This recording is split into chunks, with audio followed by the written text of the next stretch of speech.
রান্নায় আপনাদেরকে স্বাগত। আজ আমি বানাচ্ছি দই লস্যি। এই দই লস্যির রেসিপিটা আপনাদের সাথে শেয়ার করছি। গরমের দিনে এই দই লস্যি বানিয়ে খেয়ে দেখবেন, খুব ভালো লাগবে।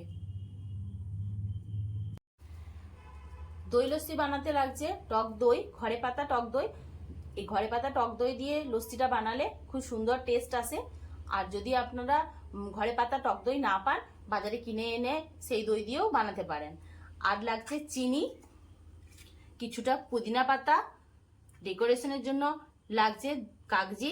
আমি এরকম করে কাগজিগুলোকে কেটে নিয়েছি, ড্রাই ফ্রুট আর একটু বিট নুন। চলুন কিভাবে বানায় দেখুন। ড্রাই ফ্রুটগুলোকে আমি একটু এইভাবে কুড়ে নিচ্ছি, আপনারা মিক্সিতে ঘুরিয়ে নিতে পারেন।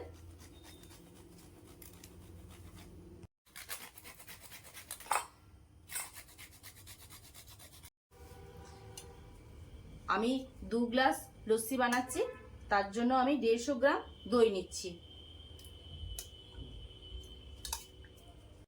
চিনিটা আমি পরিমাণ মতো দিয়ে দিলাম। এর সাথে আমি বিট নুনটা পরিমাণ মতো দিয়ে দিচ্ছি।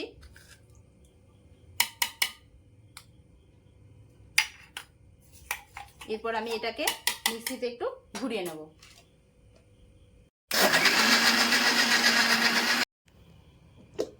দেখুন আমি এইভাবে ঘুরিয়ে নিয়েছি। আর আমি আগেই বললাম আমি 2 গ্লাস বানাচ্ছি, একটু পরিমাণ মতো আমি জল দিয়ে দিচ্ছি। দেখুন, দিয়ে আরেকবার আমি মিক্সিতে এটা ঘুরিয়ে নেব।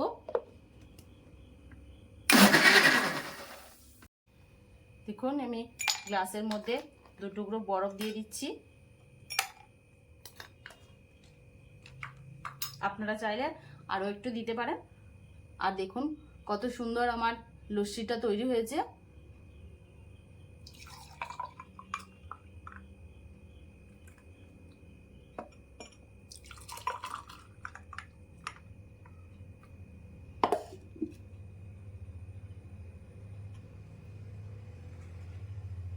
এভাবে একটু আপনারাও ডেকোরেশন করে নেবেন।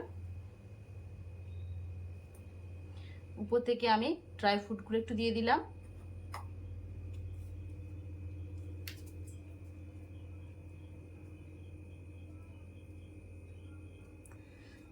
দেখুন ঠান্ডা ঠান্ডা দই লস্যি তৈরি হয়ে গেছে। এইভাবে আপনারা এই গরমে লস্যি বানিয়ে খান এবং আমার চ্যানেলটাকে সাবস্ক্রাইব করুন, লাইক করুন, শেয়ার করুন। আর নতুন নতুন কোনো ভিডিও দেখতে চাইলে সেটা কমেন্টে জানান। আর বেল আইকনে প্রেস করে দেবেন, যাতে আমার ভিডিওগুলো দিলে আপনাদের কাছে সবার আগে পৌঁছে যায়। এই গরমেতে নিজেদের এবং নিজের আত্মীয় স্বজনের সবারই খেয়াল রাখুন। ভালো থাকুন। নমস্কার, আবার দেখা হবে নতুন একটা ভিডিওর সাথে।